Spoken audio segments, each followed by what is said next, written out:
guys, welcome to Talk DSN. This is a little video series that I decided to put together for you guys so we could talk about specific DSN episodes that I've done in the past. I want to talk about gear and I want to talk about interviews that I've done, and just to bring some behind the scenes type of things and stories that I haven't told you. So I think that could be a cool idea. So anyhow, I'm trying this out. If it works, it works. If you guys like it, you like it. If not, I'll just stop doing these videos. But for now, I think it's something that could be really interesting. I wanted to talk about the Cajon this week because I played Cajon last week. This past weekend, we had a show, and I played Cajon, and I filmed some of it just for you guys so you guys can see a bit of what it is that I do.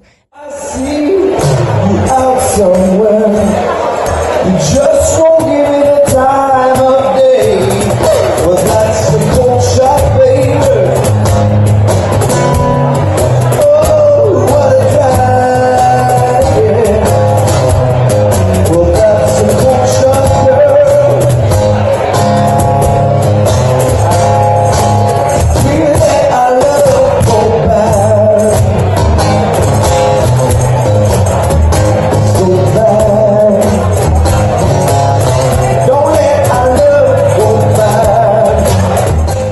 The DSN episode I want to talk about this week is, I think it was episode 13, where I talk about the new Cajon that I had just bought from CanadianDrumGear.com. It's a beautiful Meinl Jumbo Cajon. And what we were supposed to do in the beginning with this Cajon, I was supposed to have the Jumbo one, the deeper sound, and Stef was supposed to have the more higher pitched one, I guess. I don't know what you would call it. But anyhow, we were supposed to each have our own Cajon and play together and sing and whatever, and exchange. Sometimes I play the guitar, he plays Cajon, sometimes it's the contrary, whatever. But anyhow, so the story is we were supposed to have each a Cajon, and he never got his Cajon, so I ended up just, I'm the only one playing it.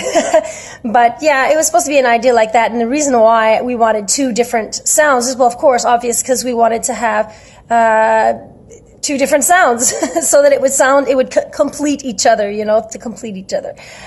So yeah, and actually it is Brian Brock, Meinl artist, who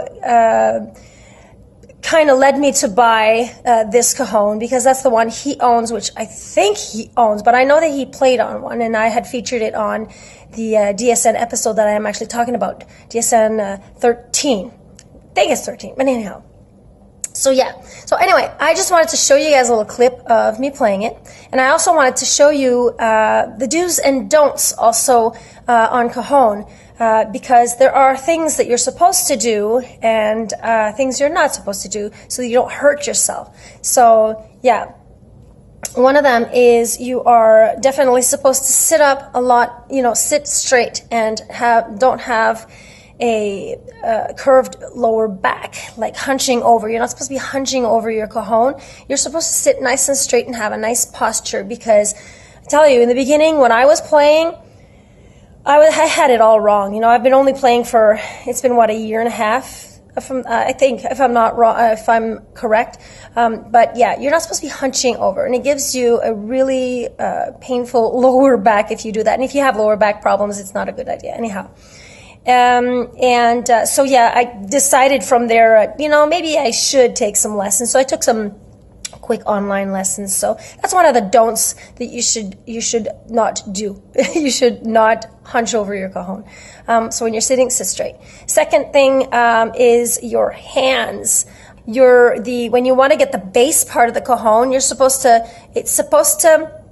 not supposed to go all the way down and try to go get the center of the Cajon. You're supposed to only where your wrist flexes, that's where the edge of the top of the Cajon should be. So this is just enough to get to the bass. Then when you want the snare sound, which is the top of the Cajon a little higher, right at the edge, then it goes around at your knuckles, I would say. And that's where you're getting the tap, the higher tap. So you're going boom, tap type of thing. So not easy to show you with one hand. I should have put a stand or something. So that's another don't, you know. So if you're hunched over, of course, with your back hunched over and you're trying to get the center of the cajon, that's not the proper way to play cajon. Well, that's what I learned online. That's what I learned from a few people that I saw online. So I'm just letting you guys know what I've learned and how I'm going about it. I am not a crazy cajon player. I just get the job done and we have fun with it, and I'm just trying to let you guys know some of the do's and don'ts so that you don't hurt yourself. And in the beginning, I was really hitting too hard and I'd bust some veins. I mean, like in here, I'd bust veins, and it's like, how am I going to continue playing?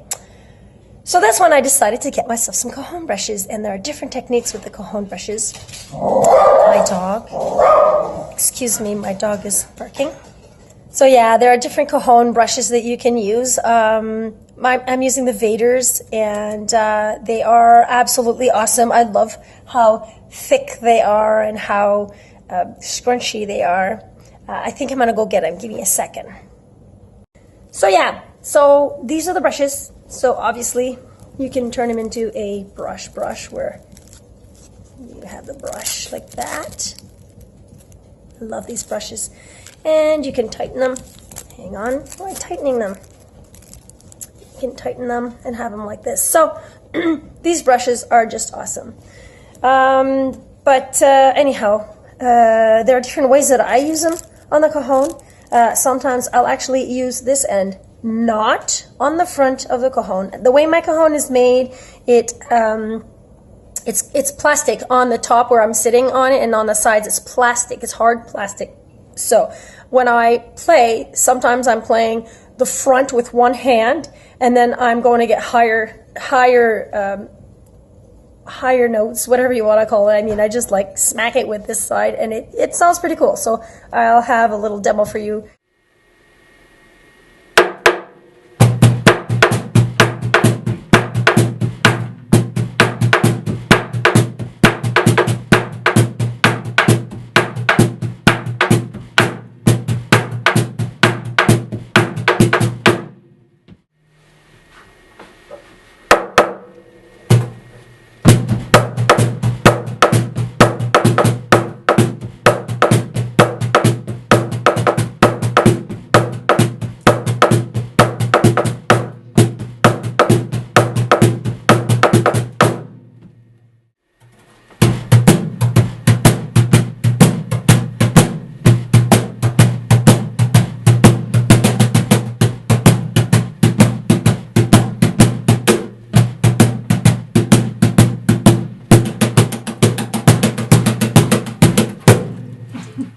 Whether it's the right way to do that or the wrong way to do that, I don't really care, because I'm having fun and I think it sounds cool. So it's all about having fun, and that's how I do it. I don't think I would necessarily do it if the cajon was all out of wood, because I wouldn't want to really ruin it. Depends. This cajon was a few $100s, so it's plastic, so, and it's okay. But I mean, if it was like a cheaper, I don't know, do they have $75 cajons? I don't know, $50, I don't know, or a used cajon or something. Maybe I'd kind of do that. I'd like to actually turn one of my cajons into, well, one of my cajons, I only have one, but if I'd buy another cajon, I would actually like to turn it into one of those, where I'd put one of those washing boards on one side and get those, the sewing thimbles, I don't know what it's called, but, you know, sew that on the tip of some gloves or something and do some really cool stuff on it. I don't know. It's just for fun, you know, something like that. But I don't think I'd transform an expensive cajon into one of those.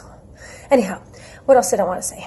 So I want to share with you a little part of DSN's episode 13, so you could see it. You could see a little bit of how things have changed here on DSN. But yeah, that was in the beginning. So here's a little tidbit of DSN episode 13 about the cajon. This week I want to share with you my latest purchase that I made from CanadianDrumGear.com. Meinl's Jumbo Bass Cajon. Cajon, Cajon. I'm not too sure how to pronounce it, but I say Cajon, so I hope that's right. Yeah, I've been wanting one of these for the last year now.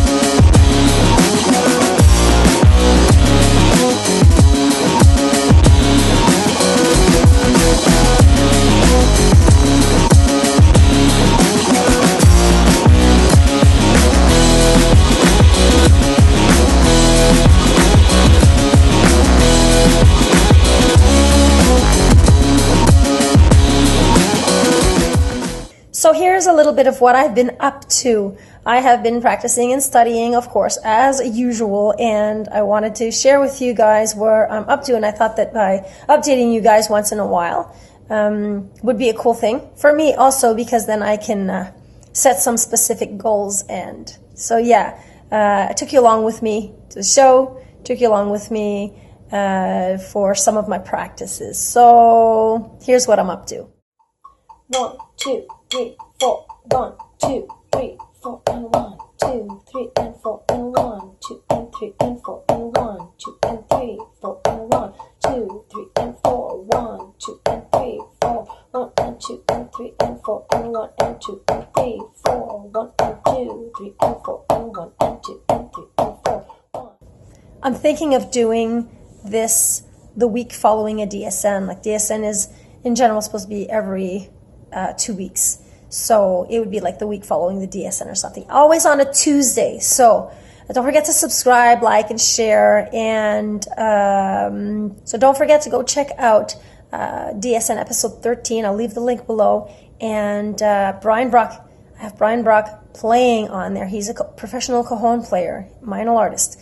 And yeah, so check that out. And glad you guys listened, if you listened all the way. And I see you guys in another 2 weeks for another one of these videos. All right, bye.